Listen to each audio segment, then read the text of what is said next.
You know, I'm feeling like it's that time of season. And nah, I'm not talking about the fact that it's winter. I sense something in the air.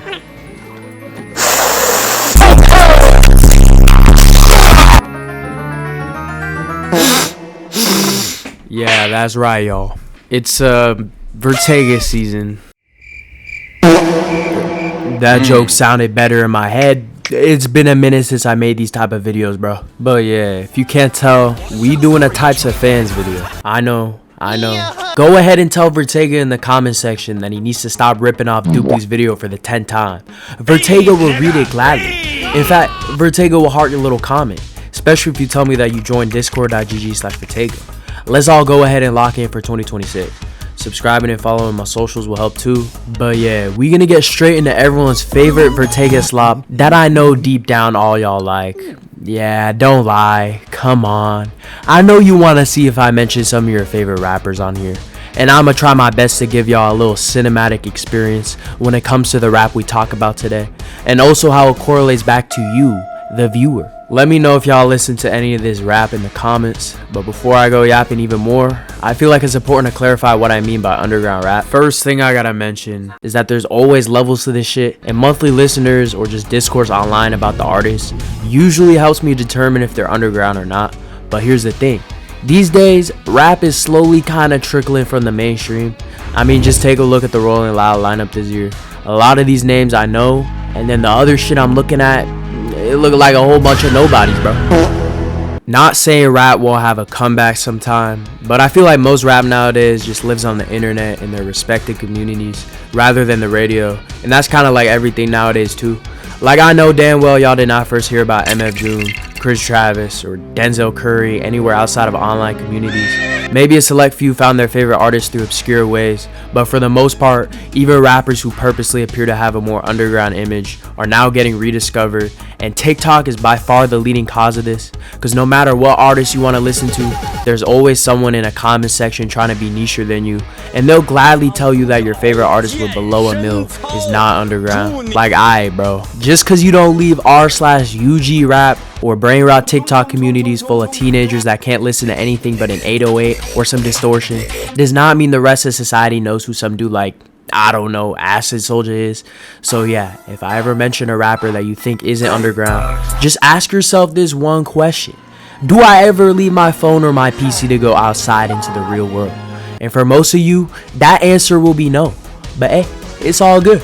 I think for the sake of this video, we'll try to stay below the 10 million monthly range. If y'all want my personal honest opinion though, I feel like some true underground shit is below 100k, because I feel like after that, most people are just already talking about them enough online to the point where I bet some bigger names in the industry have heard of them. I mean, take Yeet bringing out Shay and Xavier Sobase for example.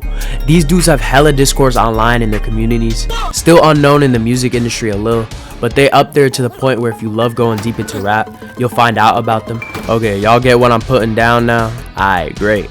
We starting off with fans of cloud rap. Now, cloud rap can be many things. Most rappers nowadays start off as cloud rappers, but these type of fans specifically like listening to rappers going all the way from Lil Peep or X mainstream to Netspin or Asamasa mainstream to people like Black Cray or High C. There's hella different eras in underground rap throughout the years, and cloud rap to me is seen as a staple to pivoting hip hop to where it is today. From influential groups like Raider Clan, Drain Gang, ASAP Mob. I mean, ASAP Mob basically took cloud rap to a more mainstream level, all because of the members in Raider Clan pioneering new sounds. I'd even argue ASAP Rocky stole its whole swag and spotlight from rappers like Rob Banks or Space Ghost Perp, but that's a video for another day. Just take a listen to some of the shit your favorite rappers were listening to back in the day, and come back and tell me if I was wrong. The whole rage thing going on in rap would not exist today without cloud rap's pioneers. Rage low-key lives in that SoundCloud aesthetic, and people like Cardi who advanced the sound first all took inspiration from heavy distorted production. Like, I remember when they was bringing distortion into the mainstream more with X, everyone was only giving the new gen rappers their flowers, and no one was really bothered as much to really look deep into what these rappers were actually listening to, because art always takes inspiration. Sure enough, most of these rappers were listening to Cray, Space Ghost Perp, and early SoundCloud collectives, on top of like punk rock or something. Like, bro, Cardi literally sampled a whole Space Ghost Perp song for his latest album, and we for real gonna sit here and say that none of these rappers bite when this shit basically Cardi saying, I stole that shit. That's what I do, nigga. Cloud rap fans usually look like this. They might be addicted to some sort of substance as well. If they're newer cloud rap fans, they the opposite. No ops, sweet as a berry, straight middle schoolers up in the burbs. They only know the new gen wave happening on TikTok right now probably. These type of kids are what I like to call the TikTok bandwagons. The most alternative thing they listen to is blood.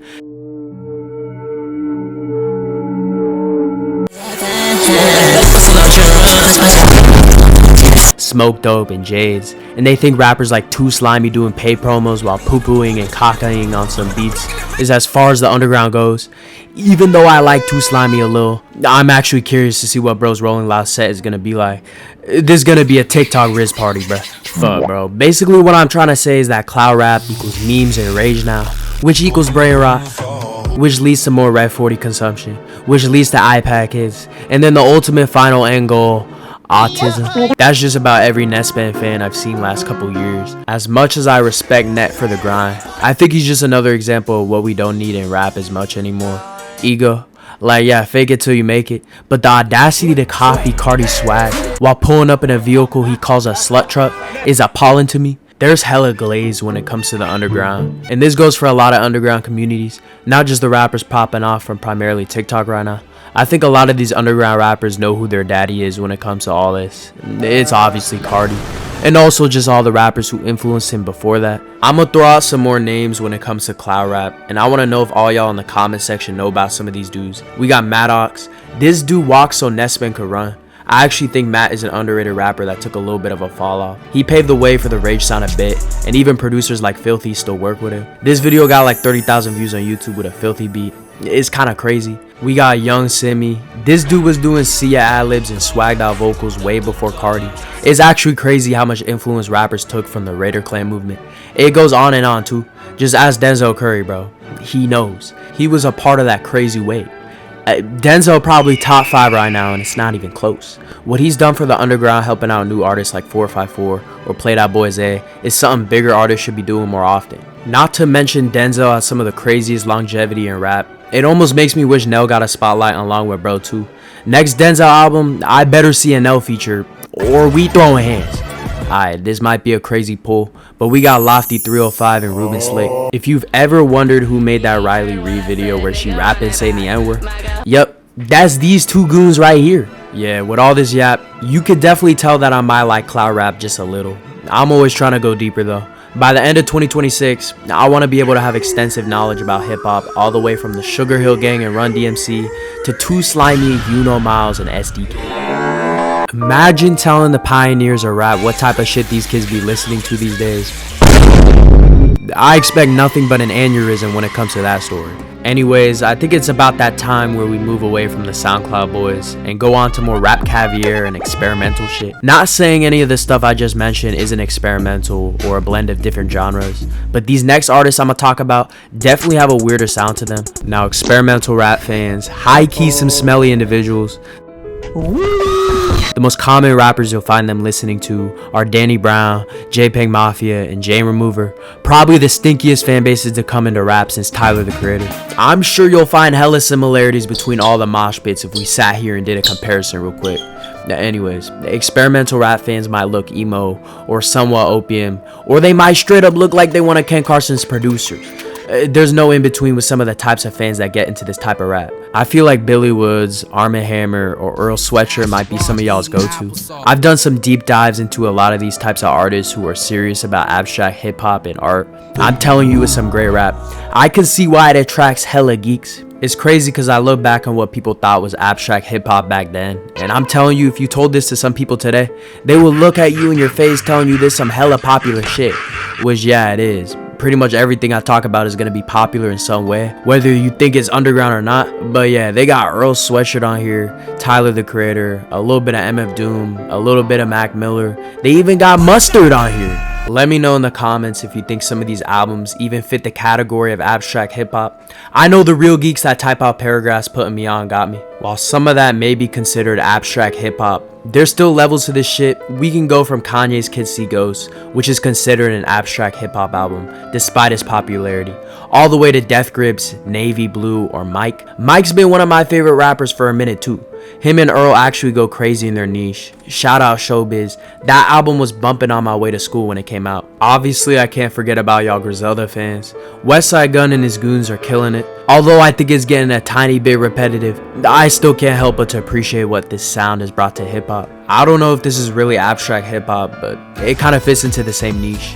Freddie Gibbs dropped a solid sequel that I could say lives up to the hype of the first one. The Underground had hella good projects in 2025 that distract you from the mainstream slop dropped that year. Shout out The Alchemist, a true GOAT. I think there's usually not a huge difference between experimental rap fans and abstract hip-hop fans. A lot of them mix into the same category in some cases. But just know that the only thing you'll expect from this type of hip-hop is a snowstorm full of snowflakes and people who need to double up on deodorant. Damn, Vertega, maybe it's time to come up with a different punchline then. Oh, y'all just smell loud as fuck. But nah, this just the simple truth. Every underground rap fan base be low-key similar. Common tropes for every underground fan, no matter what fandom you're a part of, is the fact that they have some sort of elitism and aren't open to music outside their bubble. Their ears might be fried from how loud they blast their music. They probably also listen to some sort of other loud-ass genre like rock or metal. They always trying to be nicher, and if something becomes more mainstream, then they start hating. What else, bruh?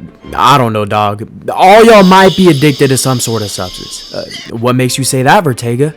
Oh, I don't know. Maybe because every time I walk into a rap concert, all that smoke in the air making me feel like Snoop Dogg and Wiz Khalifa nutted in my butt.